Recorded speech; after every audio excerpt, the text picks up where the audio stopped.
You are now listening to WSN Wolf Sports Network. Live from Carrollton, Georgia, this is Sports Pack. Home of the hottest takes. I'm going to disagree with you right there because the Dallas Cowboys are actually going to have less wins this year than the team that I'm about to talk about. And the team that I'm about to talk about are the Atlanta Falcons. The hottest debates. He's the all-time leading scorer, a four-time MVP. LeBron James is the greatest basketball player ever, not MJ. Yeah, greatest losing in the finals, maybe. And some of the top interviews in sports radio. Super Bowl champion, Brad Johnson. This is Joe Urso, five-time national champion head baseball coach for the University of Tampa. This is five-time Olympic medalist Alana Myers-Taylor. This is President Brendan Kelly. You're listening to Sports Pack. You know what time it is. Wolves country, let's ride. Ladies and gentlemen, welcome back to Sports Pack. This is your sports director, Brendan Willoughby Ray, kicking things off, joined by board op Richard Reed, filling in for Gavin. He was on a vacation. We got my man Jackson Schrader in the house, filling in for Carly, who's in Uzbekistan.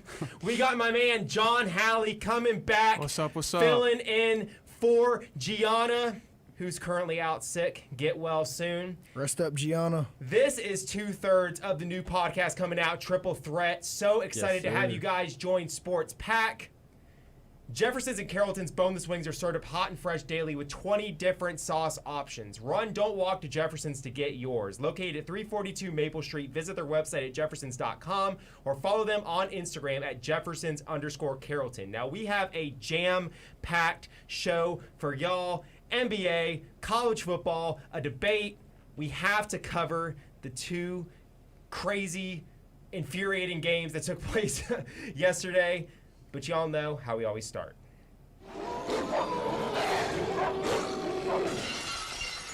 West Georgia dials up a 29-yard score on 4th and 6. D1, baby. Go Wolves. Man, what a time to be a student here at the University of West Georgia, witnessing the greatest basketball team in this athletic program's history. Our West Georgia men's Wolves improved to 17-2 this past weekend with a 93-79 throttling of Union on the road in Tennessee. John, I'm going to kick it off with you. What about this team stands out? How incredible is this to witness? And do you think this Wolves team can win a national championship? Well, as I said last time I was on here, I think it's championship or bust. Zadi, he dropped 34. He's shooting, 52% now from three-point? Yeah, it's crazy. I mean, I love seeing Zadi, all these guys play, and in Union. We took it to Union. We showed them who we were. We showed them dogs that we are them dogs, but yet we Wolves. So, But we Wolves. But it was really good to see that we're still continuing this win streak and our best program start in the history. So I'm riding the train. We're gonna hopefully get that championship, baby. So Richard, what'd you think? Yeah, that was a very impressive win. I mean, because Union's a pretty solid team all the way around. But I'm in love with this West Georgia team right now. Oh, yeah. I mean, Zaldi dropped 34. We got Cameron Donaldson dropping 19 points. There's solid production up and down this entire roster. Zaldi's been balling out all season. What'd you say, Schrader? Was he shooting 52% from the field? 55% from the field and 52.9% from three. Wild. Good Lord. That's I mean, wild. we've obviously got star power in Zaldi Jackson, but we also have solid players up and down the entire roster. I mentioned Cameron dropping 19, but you've got guys every night. You have 3 and 4 guys dropping over 12 points. This West Georgia team is good. They're ferocious on defense, and they will always find a way to score. Even when they've played teams that because they got put out by Nova Southeastern in the round of 32 in last year's D2 March Madness bracket. Why did they get beat? They were overwhelmed by the full court pressure. Well, we've played 2 teams now in this 3-game stretch that have full court pressed the entire game. They've still found a way to win those games by double digits. This West Georgia team has learned from last year's mistakes, become a real solid all-around team, and this year they actually play defense. This team can definitely win the national championship. Yeah, I mean, I've been to a couple games, and the first few that I went to, I knew that the team was good because they were blowing everybody out. But over this last week, I think I've seen this team go from good to this is a championship level team. This is a team that's going to go to the tournament and they're going to go give it all they got, and they got a chance to win it. Here's the thing. We not only have an elite team top to bottom on the floor, we have an elite coach leading them on the sidelines in Coach Dave Moore, Oh, okay? There's a lot of Joel Taylor hype. He's a phenomenal coach. But to me, he's a part of a duo that's going to lead West Georgia athletics with a lot of ferocity into the Division I level. I think Dave Moore is one of the best coaches in college basketball, regardless of level. We need to hold on to Dave Moore as long as we can because that is a coach that can lead us to the promised land. Zadi putting up 34 is great. He's the best player in the country. Cam being probably the best Robin we've had. We'll send Zadi last season to Michael's Batman. Dropping 19, he's incredible. But what Dave Moore can do with this team, really it's a testament to how great of a coach he is. We lost one of the best players in UWG history, and we ended up getting better. Yep. I'm not sure if that's a Ewing effect. I think Michael, as great of a player as he was, this team's older, this team's more experienced. We're shooting the ball a lot better this year. But Dave Moore stepped up, led these guys, improved all of them. Look at Cole Fisher. I mean, Cole's a friend of the show. He's been on a couple times, love him to death, big Steelers fan, great guy. But the thing is, he has gotten better in every facet of his game, not just the shooting. His defense is better. His ball handling is better. His rebound's better. Everything about his game, and really all the players on the team, they've grown in every area they need to grow, and that is a result of great coaching. So Dave Moore, round of applause for being one of the greatest coaches here in the history of the University of West Georgia. Now, our women's team was not as lucky as our men's team, falling 117-52 on the road at 53, Union. 53. Hey, 53, one extra point. Good for them. Union is the number 3 team in the country in women's basketball, so we can't hold it to them too much. However, there are 2 huge basketball games on this campus on Wednesday, and I want everyone in the West Georgia area. I'm not talking West Georgia, the campus. I'm talking West Georgia geographically. I'm talking Douglasville, Noonan, heck, even Atlanta. If you're in the area, come out and see your West Georgia Wolves take on a huge rival in the West Florida Argonauts. Women's play at 5:30, men play at 7:30, and guess what? Do the Jameis W, because we're eating both W's. It's time to get some football. In the NFL, only one thing matters: chasing a dynasty. Well. There were 2 huge games on yesterday. And you know what? I went 1 for 2. The game I hit on, those Kansas City Chiefs going on the road against the number 1 overall seed in the NFL playoffs, the best team all along, the NFL MVP, one of the best coaches of the last 10 years, one of the best fan bases, I hate to say it, but it's true, in the National Football League. One of the hardest places to play, with such a passion, such determination, such drive to get their quarterback to the Super Bowl. But the best player in the world prevailed. Patrick Mahomes and the Kansas City Chiefs knocking off the Baltimore Ravens 17-10 in the AFC Championship game. Now, Richard, I got to kick it to you first because we all know, we all were here on Thursday, picked the Ravens. You're a huge Lamar fan. You went down with the ship, believed in him to win the whole thing, and Andy Reid, Travis Kelce, Patrick Mahomes, the whole crew went on the road and got the job done. First of all, are you okay? I'm okay. You know what? I'm fine. I'm fine. But you know what? I'm disappointed. And believe it or not, unlike all these big time media types that you've been watching all day on TV and everything on ESPN, all these other cool stations, I'm not disappointed in Lamar Jackson. I'm disappointed in the Baltimore Ravens coaching staff, especially John Harbaugh. I put most of the blame on John Harbaugh. Mike McDonald, the defensive coordinator, did a great job. Only gave up 3 points outside those first drives. He held that potent Chiefs offense to 17 points. The defensive scheme was amazing. But I'm disappointed in Harbaugh, and I'm disappointed in Todd Monken. Because of all times to switch up your game plan, why do you do it now? You haven't done it in 5 years. The Baltimore Ravens team, this season, I'm not going to talk about the past 3, 4, 5 seasons. This season, they've had the most potent rushing attack in the NFL with Gus Edwards, Keaton Mitchell, the revolving door of running backs, because they've had some running back injuries. But they still had Gus Edwards, and they still had all those other guys, plus Lamar Jackson. They just signed Dalvin Cook. They ran the ball 6 times. They run the ball more than any other team in the NFL. Their average rushing attempts per game is higher than anybody else in the NFL. And now once they play the Kansas City Chiefs in the AFC Championship game, you change what you've been successful doing all year. You've been the best team in the NFL. Why? For running the ball. And then now that you've brought in Todd Monken, the run has opened up the pass for the Baltimore Ravens. That's why they're so successful. And then bringing in Todd Monken, the scheming in the passing game was much more complex than it was with Greg Roman. So that run opened up a more dynamic passing attack, but it was all stemmed by the run. The Baltimore Ravens ran the ball 6 times last night. I'm not saying they rushed it a few times for 6 yards. They ran the ball 6 times. That coaching staff ought to be ashamed of themselves. That is not how the Baltimore Ravens play football. That is not how they have won games this year and in years past. Lamar Jackson didn't have his greatest game, but he played as well as he could with the cards he was dealt. That coaching staff let down Lamar Jackson. They let down the entire Baltimore Ravens fan base. You know what? They let down America because all of America was rooting for the Baltimore Ravens to beat the Kansas City Chiefs. And that coaching staff, for some reason, got nervous or whatever and decided, you know what? Let's throw the ball 82% of the time and run it 6 times. That's insane. Terrible coaching job. One of the worst coaching jobs I've seen in years. I'm disappointed. Yeah, I mean, with this game, I think we just watched one team who let all the outside noise get to them. They changed their game plan.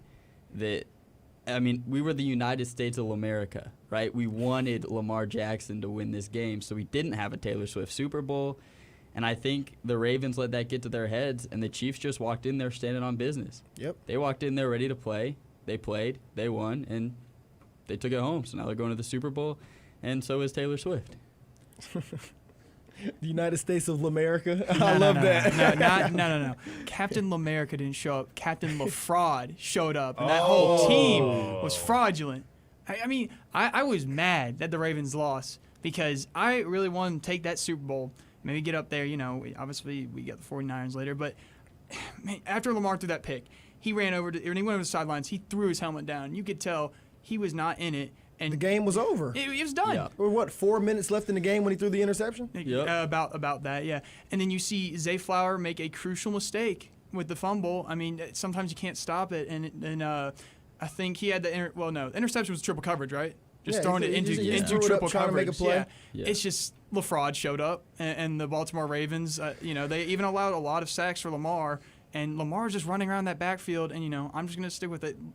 Captain L'America never showed up. Captain LaFraud was there all night. So, listen, like I said, the coaching staff let them down, man. They put that team in a position they never should have been in, and they still played very well. You said you were disappointed in the whole team. I wouldn't say the whole team. I tip my cap to that Baltimore Ravens defense because the Chiefs scored on those first 2 drives, but after that they only scored 3 more points, and that was right before halftime. That Baltimore Ravens defense showed up and showed out. Now, I get you bashing the offense. Zay Flowers reached for the end zone. I'd say it was more of a great defensive play than a lapse on his part. He was diving for the end zone. Great defensive play by that Chiefs defense.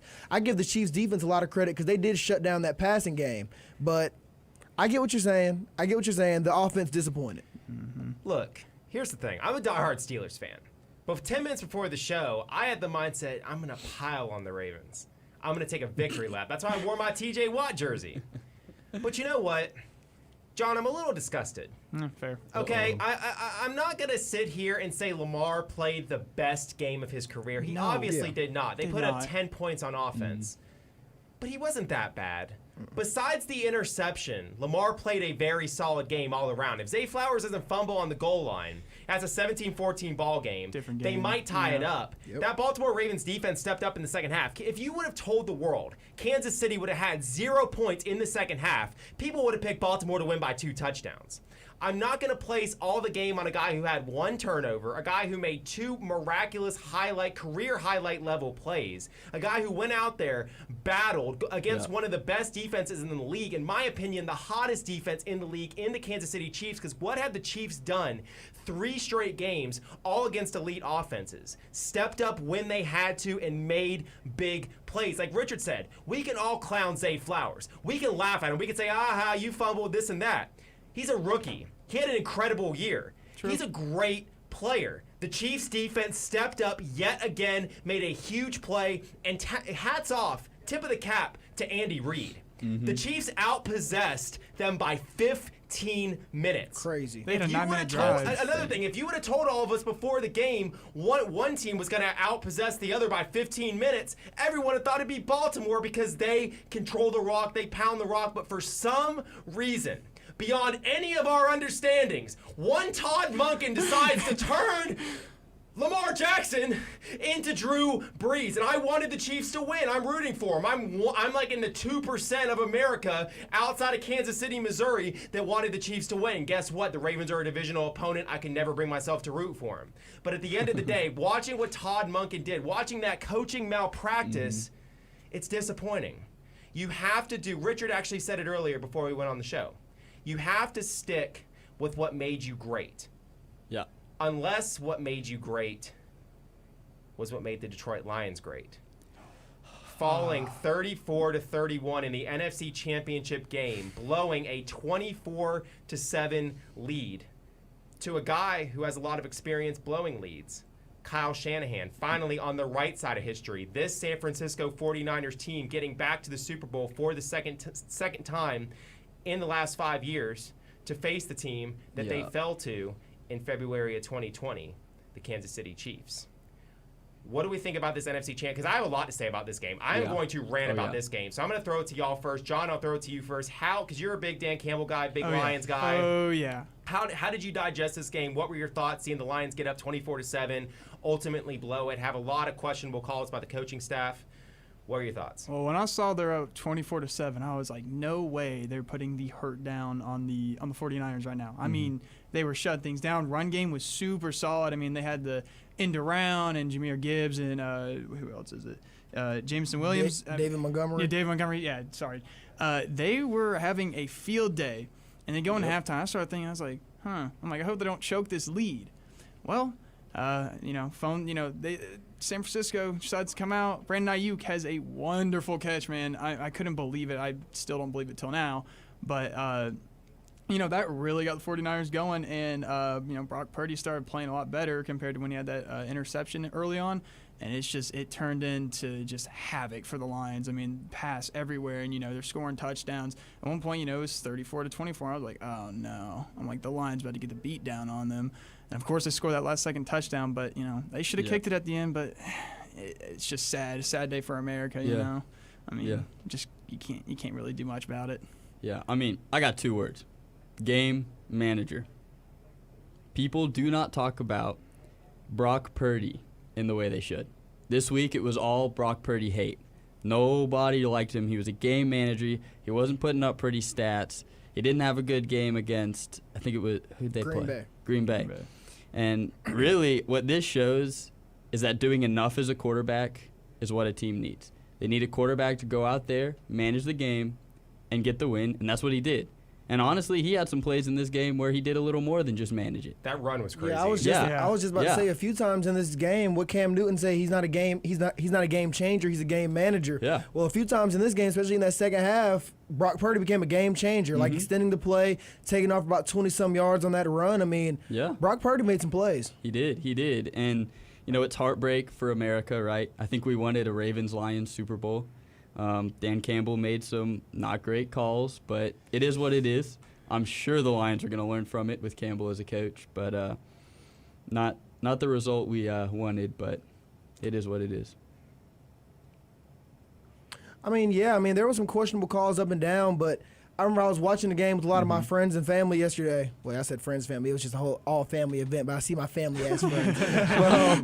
But, as I was saying, a lot of people, not even just them, but a lot of people all over were very upset about Dan Campbell's decisions. Yeah. Now, I'm not sitting here saying I agree with the decisions that he made, but I was in no way surprised by them. Like early on in the second half, when they went forward on 4th down, when they could have kicked the field goal, didn't get it, it led to a 49ers touchdown.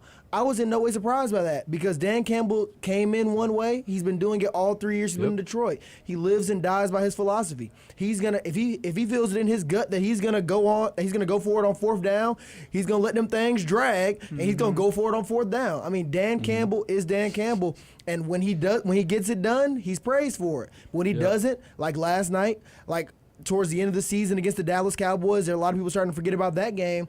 He went for it, and he didn't get it. It's a high-risk, high-reward thing, and that's just how he does. He's the guy, he's playing blackjack. He's got 20 cards in front of him. He's going to say, hit me. Yeah. Now, I'm not saying it's smart, because it's stupid. I play blackjack on GTA. I'm a stand. But it's like, man, that's just who he is. He's true to himself. And I'm sure even if he would have made the decision, which was the right decision, the kind of guy Dan Campbell is, he probably wouldn't have been able to live with himself for switching up on his philosophy. So it just... I always just say it is what it is and it's not what it's not. Still love him. The coaching malpractice I witnessed last night in the NFC Championship game was the most disgusting case of coaching malpractice since the Atlanta Falcons blew a 28-3 lead in the Super Bowl. I love Dan Campbell, but I sit here today disgusted with the choices that he made in that game. I understand one time, if you go for it on fourth down and don't get it, that's fine. But you want to do it 2 times. One from the 28-yard line. When you're up by 2 touchdowns, if you have a big lead, you have to take the points, especially against not only the best coach in the NFL right now in Kyle Shanahan, but the best weapon in the NFL right now in Christian McCaffrey, one of its hottest quarterbacks in Brock Purdy. Brandon Ayuk's already going off. You know what the 49ers represent on offense. Taking a 17-point lead is a big difference from a 14-point lead. Yep. Especially, we saw last night what ended up happening. They lost by 3. And the worst decision of all, it's 3rd and goal. You have all 3 timeouts. You run the ball. They stop you. You waste your time out. Do you understand what that does? That throws the game. The odds of you getting the onside kick are so low. They lost the game with that play. If you throw the ball twice, the 4th and goal, they hit Jamison Williams. Guess what? You could have done that on 3rd and goal. You could have gave them the ball back with all 3 timeouts and got the ball back with 30 seconds left with one of the fastest players in the NFL and other playmakers like Jahmyr Gibbs out there, Amon-Ra St. Brown out there that can get the job done for you. Dan Campbell last night failed the city of Detroit. I don't care what anyone says. He got them there 12-5. That's incredible. But guess what? These chances do not grow on trees. I still think he's a great coach. I'd probably put him in my top 10 or 12 in the league. But like I said, we look at all these teams every single year, these young teams, and we say to ourselves, they're going to make it back. They have a great young core, a great young nucleus. But what ends up happening? They have to pay their guys. Guys leave. Guys are traded. It's so hard to get back to this point. And even Dan Campbell said after the game, I don't know if we'll have this chance again. Don't really love that comment to the team, but he's absolutely right. I hate it for them. I think they might get back next year, but that window, unfortunately, is going to start to close because the NFC has fallen behind the AFC in terms of quality. But going forward, look at this Green Bay team. They're getting it together really fast. We might see a contender emerge from the NFC South eventually, right? The Seahawks get a new coach. They might get back on track. All I'm saying is the Lions have to be very careful, especially if Caleb Williams or Drake May ends up in Chicago. Remember, you can always reload and continue grabbing your favorites from Starbucks or Chick-fil-A. Call the Wolves card office at 678-839-6525 or stop by their office in the UCC. Now, a quick break, and when we get back, NBA. Hey guys, this is Bobby Butler, and you're listening to Sports Pack only on the Wolf Sports.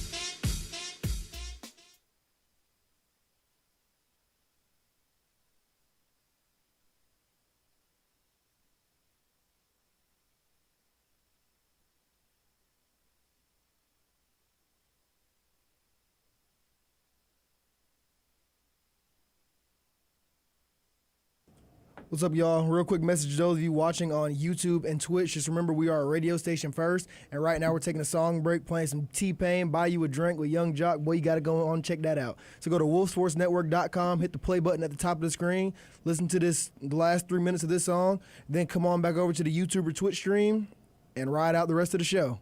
We'll be back soon.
Thank you, everybody, for tuning into another season of Sports Out of Pocket. We will be back next semester, better than ever. Guess who's back? That's right, Sports Out of Pocket is back for Season 3.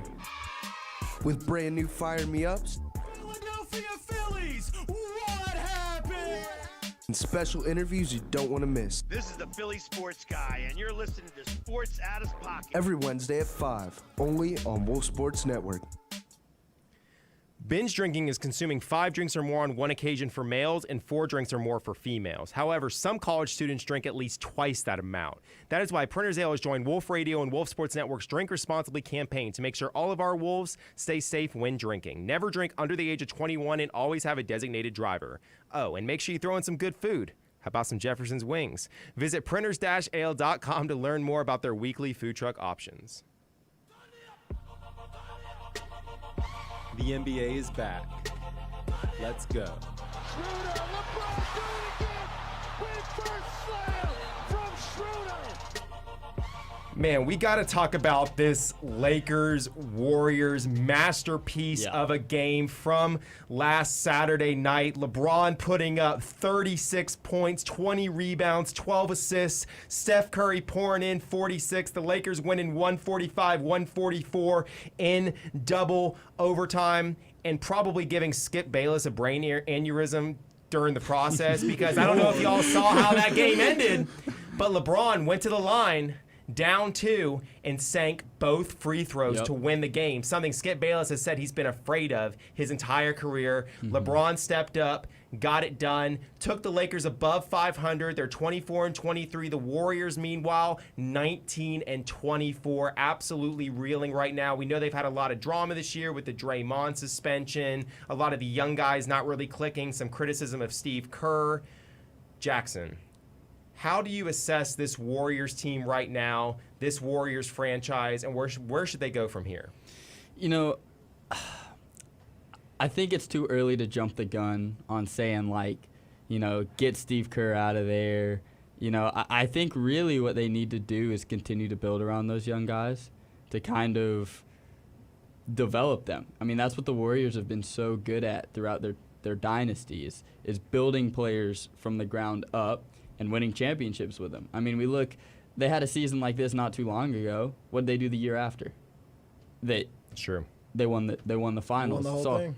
I think it's a little too early to be saying the dynasty's over, but I do think that the front office needs to start having some conversations about the future of the team as a whole. Yeah, they've had a lot of really close games like this all year. I mean, there's nothing like this. A double OT loss to LeBron. I mean, that's just insane. 145-144. That's a ridiculous basketball game. But they've had a lot of very close games decided by last-second shots, and they're all been really high scoring. Their lack of defense, I think, is the biggest problem right now, because it's obvious. I mean, this is still a solid team, up and down. Steph Curry leading the way, Jonathan Kuminga, Andrew Wiggins, Klay Thompson. They've got guys up and down the roster, and they can score. I just think defense is the main issue. I mean, they're only 5 games behind 500, and it sounds kind of bad right now, but we're really not even halfway through the season. The entire Western Conference is close like that. Like, one game separates almost every team in the standings. So, like, they're right there in it. If they can find a way to lock in a little more on defense, they've got the offensive ability to play with anybody else. I just think the defense is their glaring deficiency right now. I know I have a reputation as a Warriors hater. I'm a LeBron fan. You know, I'm a Heat fan, but I'm a LeBron fan. You know, I grew up, couldn't stand the Warriors, despised the Warriors, this, that, and the third. I respect their dynasty.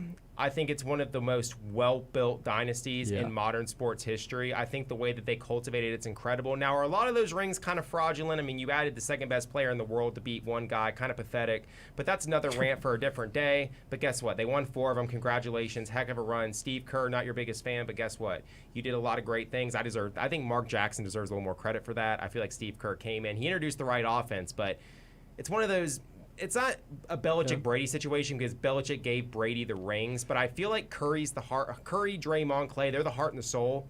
Kerr just kind of steers them in the right direction, and there's a lot of coaches out there that can do that. So I don't think Steve Kerr was, the biggest contributor to those championships, but they won them for, not a whole lot of coaches have 4 championships, respect, whatever. But it's time to blow up the Golden State Warriors. Steph Curry turns 36 in March. He's still playing at an incredibly high level, still a top 10 player. But we look at Draymond, he's a shell of himself. We look at Klay Thompson. He still has his nights, but more or less, he's a shell of himself. We look at their young pieces. Moody, Kuminga, don't really move the needle. I don't think they command that much on the free market either. If you want to go try to trade them for some pieces, I don't think you can go get a star for the pieces you have around Steph Curry. Looking at Andrew Wiggins, the guy who darn near almost won Finals MVP a few seasons ago, averaging 12 points this year. He's kind of fallen off. I feel like this Warriors team, that 2022 run was their swan song. I think you go to Steph Curry. I think you let him pick a destination. I think you trade him for the motherlode. I think you press the blow-up button on this Golden State Warriors team while you can and try to reset, try to rebuild, because this Warriors team, as presently constructed, cannot win a championship. They do not have the assets to go trade for a huge piece. And even if they did, I think the West right now is too loaded. I think we're looking at what the Clippers are doing. They're incredible. Jokic is still in Denver. They might go back-to-back. Look at the Thunder. Look at the Timberwolves. These young teams are rising up. There's so many elite, talented teams in the Western Conference, and the Warriors are stuck playing catch-up. I think this is a prime time to trade Steph Curry, get the motherlode for him, let him go to a contender, compete for a 5th championship, and get an incredible amount of assets back to position yourselves to win championships 6-7 years down the line. Look at what OKC did. OKC, they were a laughingstock. They stockpiled all their assets, and right now they're a championship contender. But one of the teams I just brought up, we have to touch on. The LA Clippers, winning 8 of their last 10, 30-14 overall, 19-4 at home. Their big four of Russell Westbrook, Paul George, Kawhi Leonard, and the newly acquired James Harden are eviscerating the NBA. They lost 6 straight when they traded for Harden. Everyone dogged on them, but guess what? They look like the championship favorites right now. They just dismantled the Celtics, the best team in the East, the other night. Richard, how deep do you think this Clippers team goes? Honestly, the way they've been playing, I think this Clippers team can go all the way. And I know there's been discussion about the Clippers being right on the brink every year, and a lot of people don't think they can get it done. I think this just might be the year for the Clippers. I mean, they've got it up and down. Kawhi Leonard's actually playing basketball consistently. Paul George is being Paul George. He's balling like always. Russell Westbrook has really found his way on this team. Coming off the bench, he's really been balling out, just being Russell Westbrook, an outright hustle player, stepping up when he has to.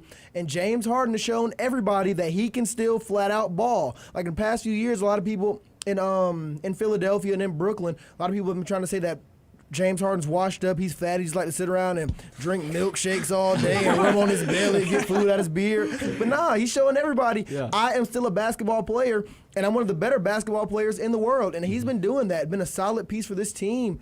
I think they're solid. I think they got what it takes all the way around to really make a run.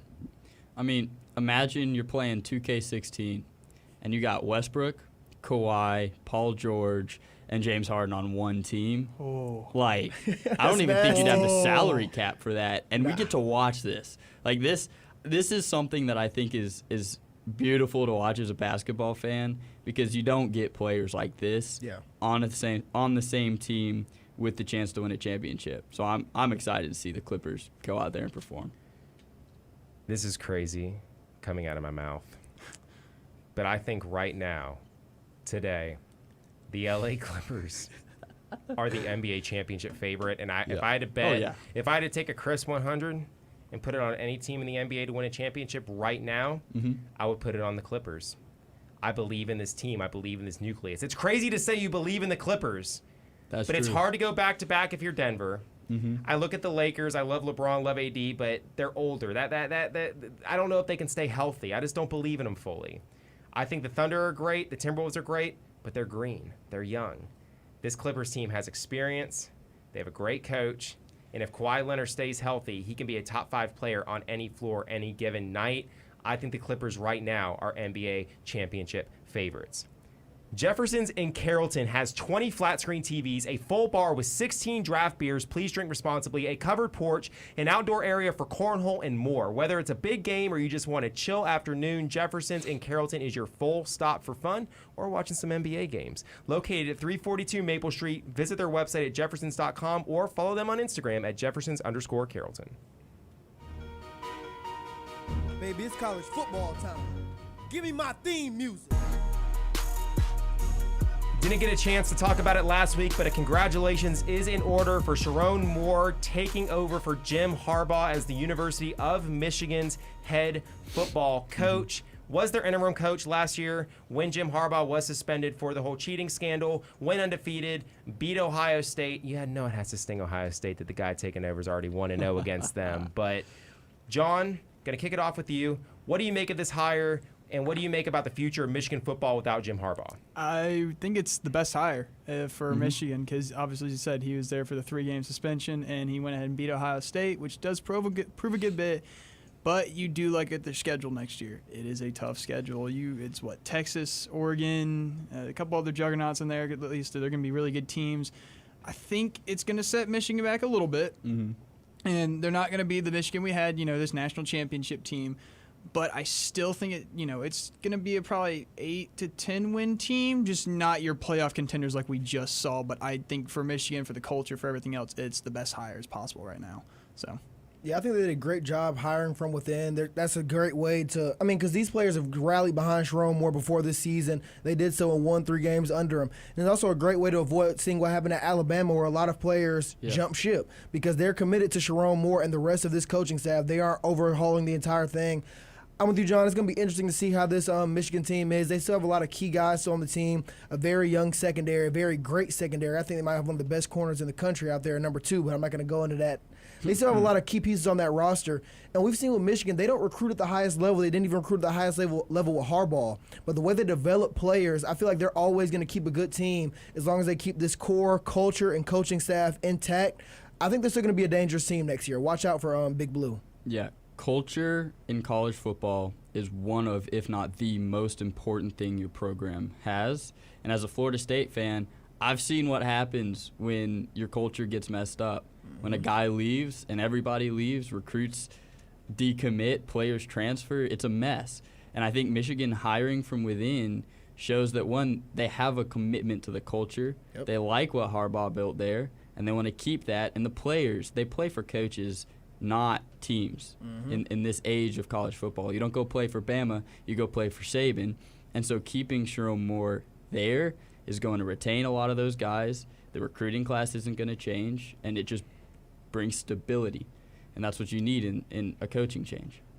Look, there may be better coaches out there you could try to poach, but it would have been a disaster for Michigan. This was not only the best hire they could make, it's the only hire they could make. Because think about not only from the perspective of the players coming back, but think about this scandal. Think about incoming NCAA. The NCAA hammer might come smashing down on Michigan. Probably not too hard, but they are going to face some sanctions. They are going to face some bumps in the road. It's better to bring in a guy who your players love, who your fan base loves, who Ann Arbor has familiarity with, to weather the storm a little bit. Because we've seen a lot of programs get hit with these sanctions, and it sets them back 2, 3, 4 years.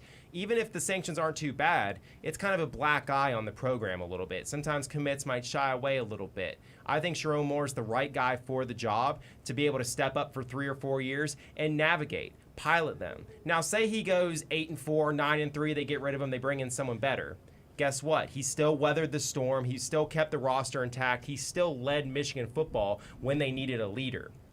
But a big problem for Michigan this upcoming season is this Ohio State Buckeyes team, their chief rival, stacking the deck. And this name really, really pains me to say.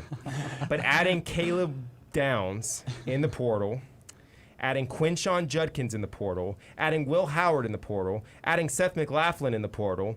The Buckeyes also signed the #1 recruit in the 2024 recruiting class, Jeremiah Smith. They got Julian Sayin, another hard name for me to say, the number three overall commit quarterback. Committed to Alabama under Saban. Saban leaves, DeBoer comes in, DeBoer brings his own guy. He goes to Ohio State. Ohio State's just been stacking the deck, man. They look absolutely loaded going into this upcoming college football season. Now, I know a few of you are biased. Actually, all of us are pretty biased toward our own teams. But do we think right now, talent-wise, really just from an overall skill perspective, that these Ohio State Buckeyes are the #1 team in the country? It's easy to say that. I think it's easy to say that they are, especially what they've done in the portal, what they already had. They already had a really good defense in place, solid wide receivers. They kept Emeka Egbuka. But I don't even know if they're the #1 team in the Big Ten right now. Whoa. And I'm not saying the Michigan Wolverines are. I think it might be the Oregon Ducks. Now, I know a lot of you might be like, Oregon, that's the Pac-12. Don't forget. Sadly, the Pac-12 is gone now, and teams like Oregon, USC, and UCLA have all made their way into the Big Ten, Washington as well. And when you look at this Oregon team, they missed out on the playoffs last year because they lost 2 games to those Washington Huskies. But this Oregon team is ready. You might be thinking they lost a lot of pieces.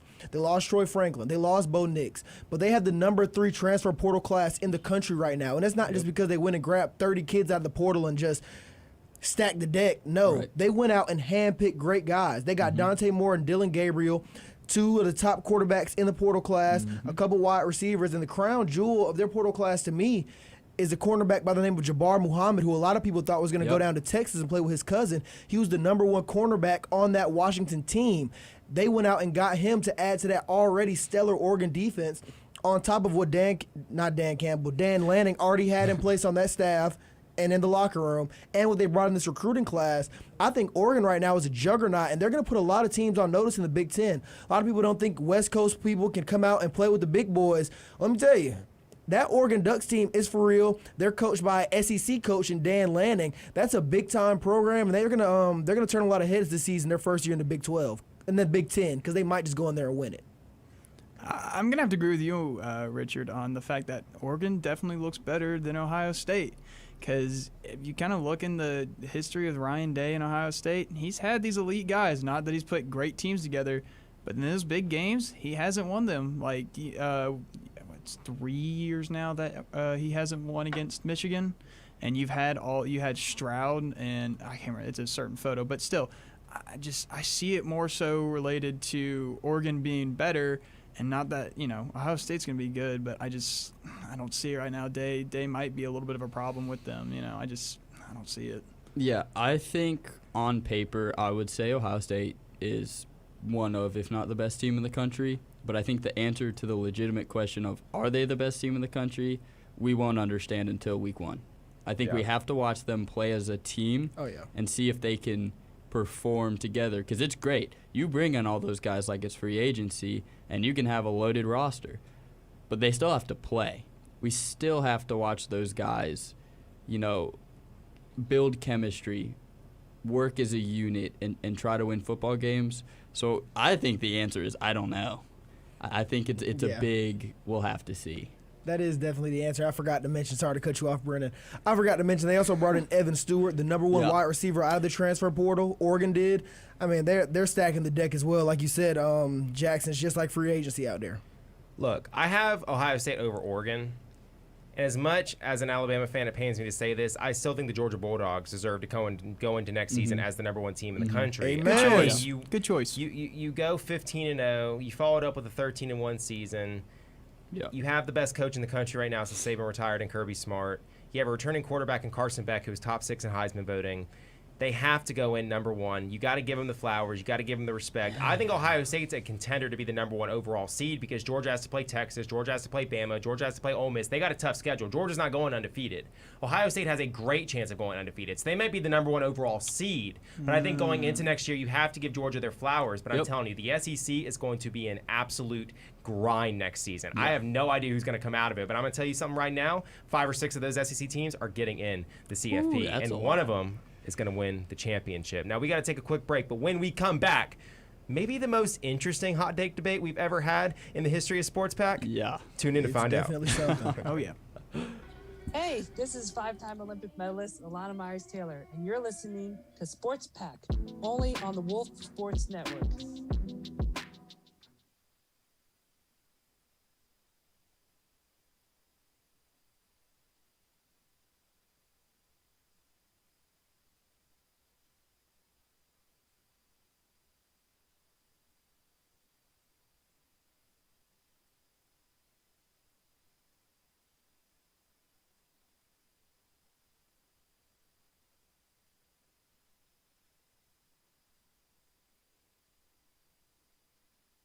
Real quick reminder to those of you watching on YouTube or Twitch, we're a radio station before anything else. So go ahead and go to wolfsportsnetwork.com, listen to some of the great music that we're playing during the song break. And then once the song break's over, hop on back over to YouTube or Twitch, tune into the stream, and ride out the rest of the show. Because like Brendan said, this hot take debate, it's ridiculous.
There are certain stages of grief that every man must conquer.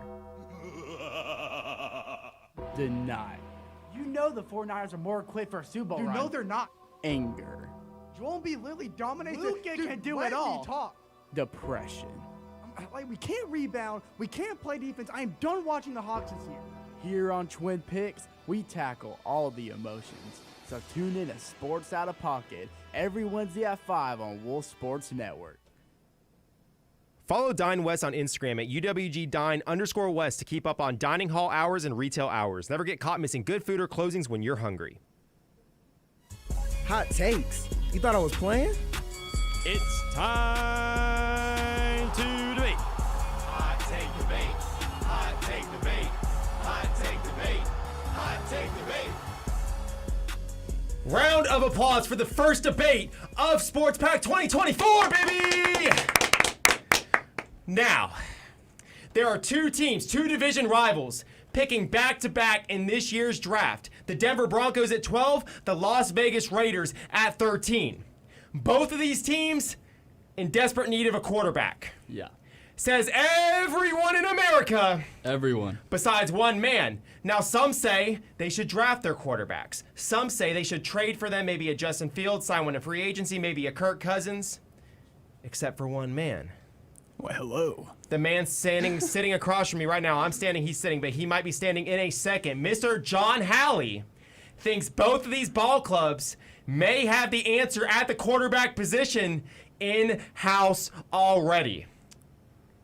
State your piece. All right, two teams. We got Broncos and we got the Raiders. Obviously, as we know, they're not the greatest teams right now. And here's the thing. You look at this. You look at these quarterbacks. Yeah, I know you smile at me, Richard. I know you smile at me. No, man, I'm just listening. All right. Listen. Man. Take his time, man. Take his time. I appreciate it. So you got Jared Stidham over at Denver. You got Aiden O'Connell. I keep messing it up. You have them. Obviously, O'Connell was thrown in a weird situation with the Raiders. Head coach being fired and thrown in there for the rest of the season. And of course, now the Broncos don't want to pay Russ. And I see why you keep those two guys one more year for Jared Stidham and O'Connell, because you got to look at this next year draft class for the quarterbacks. It is loaded, and not there's some good quarterbacks this year. But I think because I was Stidham's contract. Where is it right here? It's what he's got 1 year left on his contract. Okay. $5 million. I say you let him play the whole year over in Denver. And you see what happens, because who knows? Stidham could actually prosper as a quarterback. I know he went 1-1, and y'all are bashing me this for earlier that I really think Stidham. Carry on. I'm trying to follow. I know you're trying to follow, but I think you pay the man out and you see what happens, and then you go get your quarterback next year. But then and the same thing with O'Connell. You let him play one more year. He was thrown in an odd situation. He could be a really good quarterback. He even beat Patrick Mahomes. I know it's a lot. Saying a lot. Okay. It is saying a lot. All right. It is saying a lot. We can't forget O'Connell. We can't forget O'Connell is a rookie. I know. It's saying a lot. Trust me. Oh, it's saying a lot. But also his stats, he doesn't have the worst stats. I mean, 2,200 yards, 12 touchdowns, 7 interceptions for O'Connell. I like, my mind, I'm saying that you keep these guys one more year as your starter quarterbacks. You maybe go get someone as well just in case, but I don't see the reason to draft this year. And I know, Mr. Richard Reed, you got a way different opinion than John, me. let me tell you something right now. Go ahead, boss. There are more than 5 quarterbacks in this draft class that are projected to go in the first round. Mm-hmm. You have Jaden Daniels, Bo Nix, J.J. McCarthy, Michael Penix Jr., Caleb Williams, and Drake May.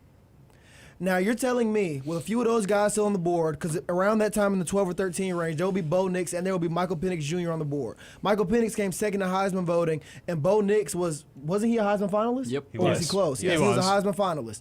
You're telling me you're going to stick with Jared Stidham as the Denver Broncos with the 12th overall pick over one of those guys. Jared Stidham, during his entire 4-year NFL career, has never just flat out been a starting quarterback. No, he was a starting quarterback. He became the Broncos starting quarterback this year because they didn't want to pay Russell Wilson all that money. So they benched Russell Wilson right before the quota and gave it to Jared Stidham so Russell Wilson wouldn't get his bonus. Extremely dirty coaching, front office things, but I'll talk about all that disgusting stuff on a later episode.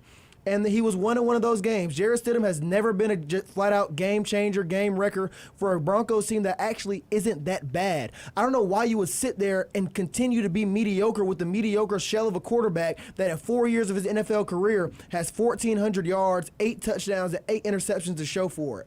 I don't understand it. When you do have all these guys out here, because sitting in that range, you're going to have Michael Penix, who threw for 5,000 yards in 2 straight years of college football. He also balled out in his sophomore year at Indiana. He's great. Yes, he's had some injury issues. He's 25 years old, but he can flat out ball. He's extremely accurate left. He can put some English on that ball, man. He put some zip on is what you're trying to say. He's also mobile. You also have Bo Nix right there, who's been balling as well. He's been in college for 30 years. Okay, but he can flat out ball. I would take both of those players any day over a guy like Jarrett Stidham, who I'll say it, wasn't even impressive in college. There's no way. Now, I could sit here and listen to you say maybe Aiden O'Connell, because he had 1 year. He was decent. He just kind of got thrusted in there, so maybe he was in an odd situation. Ready. You can't deny that. Yeah, he was in an odd situation. Jimmy G got hurt. There was a coaching change, and he got kind of thrown into the starting lineup. But then again, he still didn't blow anybody away. They beat the Chargers by 1,000,000 points, and he might have had 200 yards passing. He had a couple defensive touchdowns, even in there when they beat the Chargers by 1,000,000. He still didn't really do anything that impressive. He's a solid guy that you can have for depth as a backup quarterback. I'll take Aiden O'Connell as my backup quarterback any day. My quarterback goes down for a week, I'll throw Aiden O'Connell in there. But as my starter, when there are other guys on the board, when there's guys like Bo Nix and Michael Penix for me to draft, there is no way I'm going to sit here and roll with Jarrett Stidham and Aiden O'Connell. But Richard, there's just no way. Richard, are you just going to take one of those guys and start him right away? Are you like a Bryce Young situation over in Denver? Are you going to take someone right away and throw him out there on the field? I didn't say that. I'm going to draft a first-round quarterback, and if he comes into training camp, I'll keep Jarrett Stidham and I'll keep Aiden O'Connell for depth, because it's always good to have depth. But I'm gonna let open quarterback competition occur. And if Michael Penix and Bo Nix flat out beats him out, shows he's a better player, or maybe he's not all the way ready, but he's better than Jarrett Stidham, I'm going to start Michael Penix. You have to keep him for right now. You have to. One more year. I said I would keep him, but he ain't going to start on my team. But real quick, here's the thing. Denver has a good roster. Vegas has a good roster. Yeah. You draft a guy like Bo Nix or Michael Penix, you plug him in, he plays. We've already seen what these two mediocre players have done in the NFL. They've been mediocre. They've been milquetoast. They've been milquetoast. Guess what? I don't want I want to gamble. I want to roll the dice on a guy that can be more than mediocre. Yeah. Neither of these guys are NFL starters. They're good backups. Yeah, let me bring it down an octave real quick. You stated one of your arguments for Aiden O'Connell was, he beat Patrick Mahomes. I said that was what were a his lot. Stats? Take a look. You want me to read it right now? 42% completion, 62 yards, and no touchdowns. Come on! His passer rating was 50.3. He did not beat the Chiefs. A man named Max Crosby, who plays defense, beat the Chiefs. And I'm just sitting here like the Chiefs' offense is completely shut down. You get chance after chance. Aiden O'Connell's your quarterback. He's solid. I said I'll take him as my backup. But you have Devontae Smith, arguably the best wide receiver in football, and all these other pieces on that team, and still can't make anything happen offensively. There is no way he's the guy. Yeah, he threw. You still stick with him. I'm saying you still stick with him with one more year. One more year. All right. You go get your guy next year. I'm glad you ain't no head coach nowhere, man. Yeah, trust me, I'm not a head coach. I know that part. I know I'm not a head coach, but I'm saying you stick with these two guys for one more year. You'd have Brock Osweiler starting somewhere right now. No. There's no way. No. Now, real quick, Richard, are there any free agents out there right now sitting on the couch, not doing anything, you would take over those two guys to lead your NFL franchise? Oh, yeah, I'll name one right now. We talked about him a little earlier in the show. We wanted him as the coach of West Georgia. Don't you I'll say pick up Cam Newton No, before I you're start not. them boys on my team. Yes, I will. No. Because there's a guy Cam Newton would only want to play for the Falcons first off. I saw something about him saying that. But see, I don't care about want that. Cam If I Newton, have the choice to handpick, I wouldn't want Cam Newton. But listen, I don't want Jarrett Stidham. I'd rather take what are we Jarrett Stidham. talking about? If I'm sitting there at the Broncos or the Raiders and I have Jarrett Stidham and Aiden O'Connell sitting in front of me, and he said, okay, pick up anybody from the couch you want. Man, I might pick up Joe Montana before I do that. Man, I'm gonna go grab Cam Newton off the couch, take his podcast mic away from him. Look, here go a helmet. I know you understand football. I know you've played at a high level at one point. You're a dynamic. You're a locker room guy. I'm bringing him in every day and twice on Sundays before I let Jarrett Stidham suit up for my football team. I wish we had more time. We're running out of time now. If these kids were listening to John's takes, I can't blame them necessarily, but college students who binge drink alcohol at least 3 times per week were roughly 6 times more likely to perform poorly on a test or a project as a result of drinking. That is why Printers Ale has joined Wolf Radio and Wolf Sports Network's Drink Responsibly campaign to remind students drinking should be done responsibly and in an environment that discourages overindulging. Faculty will not take hangovers as excuses. This has been Sports Pack. Huge shout out to John. One more year, Huge baby. shout out One to more Jackson. year. Big round of applause. Came in, did the darn thing. Shout out Triple Threat. Yep. Podcast coming out in March. Cannot wait for it. Richard holding down the fort. Get well soon, Gianna. Miss you, Gavin. Miss you, Carly. For Sports Director Brendan Willoughby Ray. For Richard Reed. For Jackson Trader. For John Halley. We will see y'all on Thursday. See you.